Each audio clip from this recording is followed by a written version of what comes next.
Helo, a chroeso i sesiwn adolygu TGAU Astudiaethau Crefyddol. Heddiw, da ni'n mynd i edrych ar sut mae bobl crefyddol yn ymateb i broblem drygioni a dioddefaint. Efallai bod chi wedi gweld yr cyflwyniad sydd ar y wefan yn barod am broblem drygioni a dioddefaint. Rhan o'r cwrs ydy bod rhaid i chi edrych ar sut fyddai bobl crefyddol. Dwi'n mynd i edrych ar Gristnogaeth yn fan hyn gan fod pob un o'n chi'n gorfod astudio Gristnogaeth fel crefydd. So, da ni'n mynd i edrych ar sut mae Cristnogion yn mynd i ymateb i broblem drygioni a dioddefaint. Ac wedyn jyst edrych yn gyflym ar sut byddech chi yn ateb cwestiwn esbonio ar pwnc yma. Felly dyma chi enghraifft o gwestiwn fyddai'n gallu dod i fyny mewn asesiad neu mewn arholiad. Cwestiwn esboniwch, sef cwestiwn C ar bapur arholiad. Cwestiwn esboniwch sut y byddai Cristnogion yn ymateb i broblem drygioni a dioddefaint. Yn gyflym jyst eich bod chi'n sicrhau eich bod chi'n esbonio eich atebion. So pan mae'n ateb yn cael i'w gyflwyno gan Gristnogion, eich bod chi'n esbonio fo'n llawn. Ac hefyd, wrth gwrs, eich bod chi yn sicrhau mae Cristnogaeth yn unig. Os di'r cwestiwn ddim ond yn gofyn am Gristnogion, yna ydych chi ddim ond yn aros ar y grefydd yna ac yn esbonio be fyddai Cristnogion yn ei feddwl neu'n ymateb, sut fydden nhw'n ymateb i drygioni a dioddefaint. A dim ond i'ch atgoffa chi, dyma be fyddai unrhyw aseswr yn ei ddefnyddio ar gyfer ateb eich gwaith chi ar gwestiwn o'r fath yma. 4 band, ac yn amlwg ydych esboniad chi yn rhagorol. Os di o yn, mi ydych chi'n cael band 4, ac wedyn dyna'r marciau fyddwch chi'n gallu gael allan o wyth. Ydych esboniad chi'n dda iawn? Ydy e'n foddhaol? Ydy e'n gyfyngedig? A dyna be fydden nhw'n edrych amdano fe. Tynnu sylw chi hefyd o bod chi'n trio cyflwyno syniadau crefyddol am gred, arferion os ydy o yn berthnasol, unrhyw ddysgudiaethau sydd gan grefydd a syniadau crefyddol fyddwch chi'n cael yn ateb ar y cwestiwn yma. Ac eich bod chi hefyd yn trio defnyddio iaith crefyddol wrth ateb eich cwestiynau. Felly, be am i ni ddwy'n i gof? Mae'r cwestiwn yn gofyn, y cwestiwn da ni'n gweithio nhw tro hyn yn gofyn i chi sut fyddai Cristnogion yn ymateb iddo fe. Yn amlwg, mae rhaid i ni ddwy'n i gof beth ydy problem drygioni a dioddefaint. Sut mae'r ffaith bod chi'n credu mewn bodolaeth Duw yn gallu achosi problem. Felly dyma chi rai o'r nodweddion sydd yn perthyn, neu'r rhinweddau sydd yn perthyn i Duw Cristnogol. So mae'r 8 rhinwedd yma yn disgrifio sut ydy Duw, yr holl gariadus, holl alluog ac yn y blaen. Mae'r rhain ei gyd yn gallu achosi problem yn amlwg yngwydd drygioni a dioddefaint yn y byd. Pe bai'r Duw yma sydd yn dangos y nodweddion yma yn bodoli yn y byd yma, yna byddai rai yn dadlau na ddylai fod drygioni a dioddefaint yn y byd o gwbl. So felly fe wnaeth ni edrych ar hynna. Os da chi ddim wedi edrych ar y cyflwyniad, mae yna un ar gael sydd yn sôn am broblem drygioni a dioddefaint ac yn esbonio fo'n fanylach. So felly mae'r cwestiwn yn fan hyn yn mynd i fod yn gofyn i chi a sut fyddai Cristnogion yn ymateb i'r broblem yma. Maen nhw'n trio dod i weld ble mae tarddiad o ble mae drygioni a dioddefaint yn dod. Da ni'n derbyn yn amlwg bod drygioni a dioddefaint yn y byd, yna mae rhaid i Gristnogion sydd yn credu'n bodolaeth Duw, mae rhaid iddyn nhw drio rhoi rhyw fath o ateb o ble mae y drygioni a'r dioddefaint yma yn dod, yngwydd Duw da, cyfiawn, holl gariadus, holl wybodus ac yn y blaen. So felly, dyma i chi rhywfaint o ddelweddau a lluniau fan hyn i chi i gael crynhoi be mae rhai Cristnogion ydy i'w ddweud wrth drio ateb ac ymateb i broblem drygioni a dioddefaint. Y peth gyntaf fyddwch chi'n gallu edrych arno fo ydy theodiciaeth gan Sant Austin. Theodiciaeth yn amlwg ydy unrhyw fath o ddadl sy'n cael i'w defnyddio i geisio amddiffyn Duw yngwydd drygioni a dioddefaint. Hynny yw, maen nhw'n trio pwysleisio bod Duw yn bodoli bod Drygioni y Dioddefaint yn y byd. So, da ni'n galw hwnna'n theodiciaeth, ac un enwog iawn ydy theodiciaeth Sant Awstyn. So, mi oedd Awstyn yn athronydd neu'n feddyliwr Cristnogol, ac mi oedd yn byw yn bell yn ôl, fel ydych chi'n gallu gweld, 354 ôl Crist i 430. Da chi'n angen gwybod yr manylion yna i dysgu nhw. Da chi ddim ond eisiau just gwybod pwy oedd Sant Awstyn.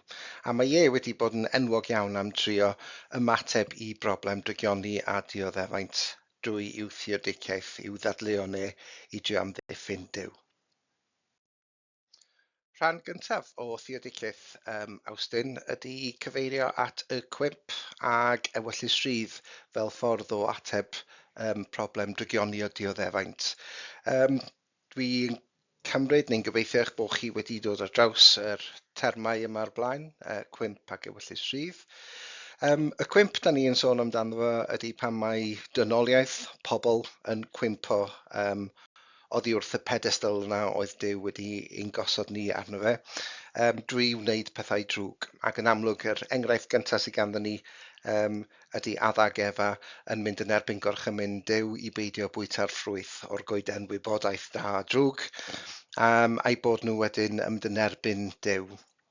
So dyma i chi Drygioni yn dod i'r byd ble mae pobl, addag Efa, yn dewis yn rhydd i beidio gwrando ar Dduw, ac oherwydd hynny mae pethau drwg yn dod i'r byd, mae Drygioni yn dod i'r byd, ac yn amlwg mae dioddefaint yn dod i'r byd hefyd ar ôl y digwyddiad yma. So y rhyddid yma oedd gan Adda ac Efa i ddewis i ddilyn rheolau Duw neu i beidio, ydy'r hyn da ni'n galw yn ewyllus rydd, free will yn Saesneg, sef y rhyddid mae Duw wedi rhoi i bobl yn ôl Cristnogion, y rhyddid mae wedi rhoi i bobl i wneud dewisiadau i nhw eu hunain, boed nhw yn dda neu yn ddrwg. Mi oedd rhaid i bobl fod yn rhydd mwyn gallu profi yw bod nhw yn dda a'i bod nhw yn heiddi gwobr yn y byd nesaf. So felly, nid Duw yn uniongyrchol sydd wedi dod â Drygioni a dioddefaint i'r byd, ond dynoliaeth pobl drwy Adda ac Efa, a dyna i chi pryd nath Drygioni a dioddefaint ddod i'r byd gyntaf.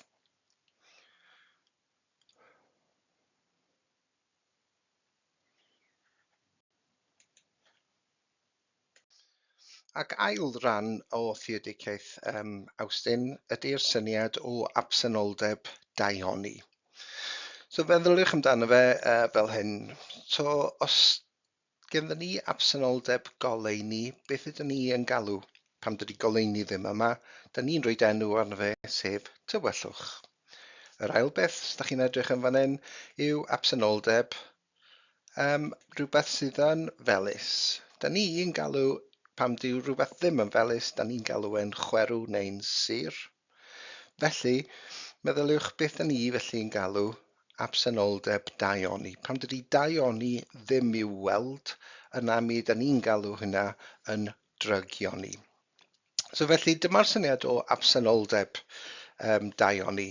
Mae Awstyn yn dweud pam nad ydy Dioni, bethau da yn digwydd yn y byd ac yn amlwg yn y byd, yna mi da ni'n labelu'r pethau yma fel pethau sydd yn ddrwg. Pethau da mae Duw yn ei greu yn y byd. Os da chi'n gyfarwydd efo hanes y creu, y narratif y creu yn y Beibl, ar ddiwedd bob dydd mae Duw yn edrych ar bob dim mae wedi greu'r dydd hwnnw ac mae'n dweud fe roedd popeth yn dda neu'n dda iawn. Felly byd da mae Duw wedi'w greu, mae am i bobl fod yn bobl da. Ond weithiau mae'n ei gyfnodau yn ymddangos ble nad yw da yn amlwg, ac felly mi da ni'n galw yr cyfnodau yna yn ddrwg. Dioni mae Duw wedi'w creu, ond pam dyw e ddim yn amlwg neu'n ymddangos yn y byd, yna mi da ni yn labelu hwnnw fel Drygioni. So geiriau enwog Awstyn ydy does dim da. Mae'n ddrwg gennai. Does dim drwg, dim ond dim da. Hynny yw, absenoldeb Dioni yw beth da ni'n galw yn Drygioni, yn ddrwg. Fe nawn ni symud ymlaen, a fe wnewch chi weld fod theodiciaeth arall ar gael gan Sant a Cristnogol arall, sef Irenaeus. So mi oedd Irenaeus yn esgob yn Lyon yn Ffrainc. Mae'n cael ei adnabod fel meddyliwr neu fel athronydd Cristnogol nodedig. A mae e hefyd wedi dod allan gyda theodiciaeth, sef ffordd o amddiffyn Duw yngwydd tra'n gwynebu Drygioni a Dioddefaint yn y byd. A mae e'n sylfaenu i'w ddadlef ar Genesis 1:26 ar ddechrau'r Beibl, ble mae'r dyfyniad yn dweud, gwnawn ddyn ar ein delw yn ôl ein llun ni. So mae i'w holl theodiciaeth wedi'w sylfaenu ar y ddwy ran yma, yr ddau ran yma o'r dyfyniad, ble mae Duw yn creu Duw ar ein delw, yn ôl delw Duw, ac yn ôl ein llun ni. A be mae Irenaeus yn drio i gyflwyno fan hyn ydy bod yna wahaniaeth yn ystyr y gair delw Duw a llun Duw. A be mae e'n geisio i ddweud ydy mae pawb yn dod i mewn i'r byd yma ar ddelw Duw, in the image of God yn Saesneg. A'r gobaith ydy yn bod ni'n gadael y byd yma i fod ar llun Duw, in the likeness of God yn Saesneg. Ag i Irenaeus mae yna ddatblygiad rhwng delw Duw i llun Duw. Mae bod ar lun Duw yn agosach at Duw ac yn fwy perffaith fel Duw. A mae eich adnabyddiaeth chi o Dduw yn lawer iawn gwell os ydych chi yn bod ar llun Duw. Felly mae yna rhyw fath o sialens ar y ddaear yma i drio gwella ein hunain, i wella'r enaid, ac i drio perfeithio ac gadael y byd yma i fod ar llun Duw. A'r ffordd da ni'n gwneud hynny ydy, da ni'n defnyddio bywyd, yr holl bethau sy'n digwydd mewn bywyd, ac yn benodol da ni'n defnyddio dioddefaint, ac hefyd yn amlwg sut da ni'n ymateb i ddrygioni yn y byd fel ffordd o wella'n hunain, ac mwyn i ni gallu datblygu fod ar llun Duw erbyn yn bod ni'n gadael ac wedyn yn mynd ymlaen i'r byd yn byd nesaf. So meddyliwch amdano fe fel y syniad, dwi wedi rhoi y lawr o fan hyn, y syniad o no pain, no gain. Mae'r boen da ni yn i'w ddioddef, y drygioni a'r dioddefaint sydd ganddo ni, yn helpu ni berffeithio'n enaid ni ac i ddatblygu o fod ar ddelw Duw pam da ni'n dod i'r byd i gobeithio i fod ar lun, bod ni'n datblygu'r enaid fel bod ni'n gadael y byd yma i fod ar llun Duw. Felly yn ychwanegol i'r ddau theodiciaeth da ni wedi edrych yn fo, fi allwch chi gyfeirio at stori Job sydd i'w gweld yn y Beibl. Byddai rai Cristnogion yn defnyddio hwn hefyd fel ffordd o geisio esbonio pam bod drygioni o dioddefaint yn y byd. Dwi wedi cynnwys crynodeb i chi o'r stori yn y pwyntiau bwled sydd i'w gweld ar y sgrin ar y funud. So felly gwasgwch y cwestiwn saib a darllenwch beth ddigwyddodd. Yn gyflym iawn, mi oedd Satan, sef y diafol, yn siarad gyda Duw ac yn honni bod Job oedd yn ddyn da, dim ond yn dda achos i fod ac yn ffyddlon i Dduw achos bod Duw yn rhoi popeth iddo fo. Felly'n raddol, fel rhan o brawf gan Dduw, mae Duw yn cymryd pob peth da oedd gan Job i ffwrdd oddi wrtho fe, mwyn gweld a fyddai Duw yn glynu ac yn cadw ac yn fod yn ffyddlon iddo fo. Ac yn raddol, mae Job dal yn aros tuag at Dduw. Yn y pen draw, mae Job yn cael pob peth yn ôl, hyd yn oed gwell nag oedd ganddo fo cynt. A mae'r stori yn dangos bod Duw weithiau yn rhoi prawf ar bobl, ac weithiau mae rhan o'r prawf yna bod na ddioddefaint yna mwyn cael gweld yda ni yn ymddiried yn Dduw. Mae hefyd yn codi cwestiwn bod yna bethau mae Duw yn ei wneud na nawn ni byth i'w deall, ond yn bod ni dal yn glynu wrth Dduw. So dwi wedi rhoi link i chi os ydych chi eisiau copio hwnna ac roed i wylio stori Job, cartŵn syml iawn i chi fanna i weld. Yr syniad bod Duw yn profi pobl weithiau. Ymateb arall amlwg fyddwch chi'n gallu gyfeirio ato fo fyddai mae y diafol neu Satan sydd tu nôl i ddrygioni a dioddefaint.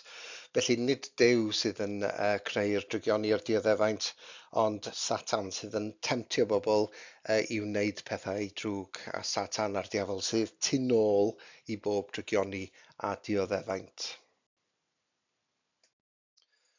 Syniad arall fyddwch chi'n gallu cyfeirio ato fo yw y syniad o ddeuoliaeth, dualism yn Saesneg, sef y syniad fod rhaid i chi gael dau begwn er mwyn gallu gwerthfawrogi y pethau yn llawn, er mwyn cael y darlun llawn. Felly, er enghraifft, er mwyn gallu gwerthfawrogi goleuni, mae rhaid i chi gael tywyllwch, mae rhaid i chi gael y ddau. Er mwyn i chi gallu gwerthfawrogi rhywbeth sydd yn felys, mae rhaid eich bod chi wedi cael rhywbeth sydd yn sur neu'n chwerw.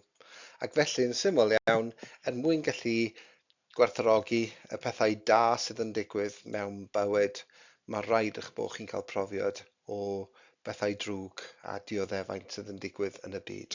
Mae nhw yma er mwyn rhoi darlun llawn i ni o fywyd. So dyna chi'r syniad o ddeuoliaeth.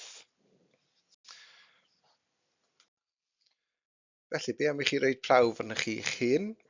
Mae ganddo chi yn fan hyn yr prif syniadau: perffeithio'r enaid, Irenaeus, absenoldeb Dioddefaint, Awstyn, Ewllys Rhydd a'r cwimp, Awstyn, y syniad o'r diafol, stori Job a deuoliaeth. Maen nhw yn y top na yn y bocs llwyd.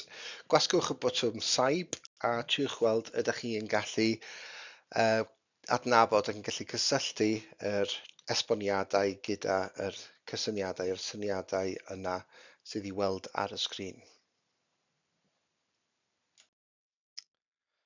Ac dwi'n gobeithio bod chi wedi gallu cysylltu yr syniadau hefo'r esboniadau, jyst i chi gael gwirio.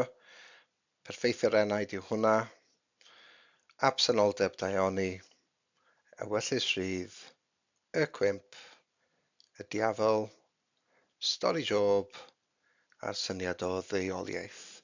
So felly dyna i chi y prif syniadau a'r prif ymatebion fyddai gan Gristnogion i drio ateb o ble daw drygioni a dioddefaint. Tynnu sylw chi falle o'r gair tarddiad. Mae'r y fanyleb yn sôn am tarddiad. Tarddiad yn mwy neu lai yn golygu o ble mae'n dod. The source, os da chi eisiau'n Saesneg.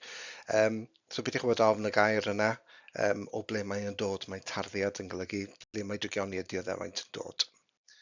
Felly ni weld, gallwch chi rei prawf yn eich hun, gallwch chi wirio, a fyddech chi'n gallu esbonio rai o'r ymatebion yna yn eich ateb chi. Cofiwch mai tua 8 munud fyddai ganddo chi, ac eisiwch gyfeirio at yr syniadau da ni wedi bod dros nhw'n gyflym, ac byddech chi'n gallu sgrifennu brawddeg neu ddwy o eglurhad am bob un ohonyn nhw, er mwyn sicrhau bod chi'n cyrraedd y band eich yna.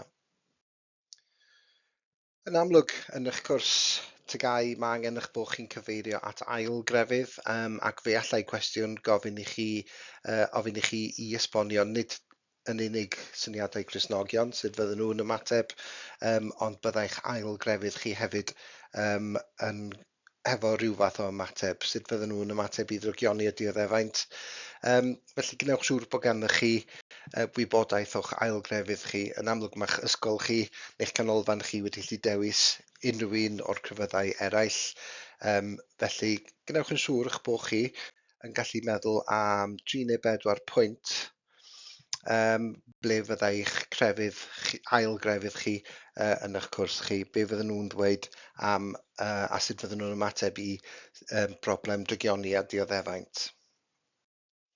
Dyna ni, dwi'n gobeithio bod chi wedi cael rhyw fath o drosolwg a bod fi wedi gallu atgyfnerthu eich gwybodaeth chi o'r prif bwyntiau a'r prif ymatebion fyddai gan Gristnogion dros broblem drygioni a dioddefaint.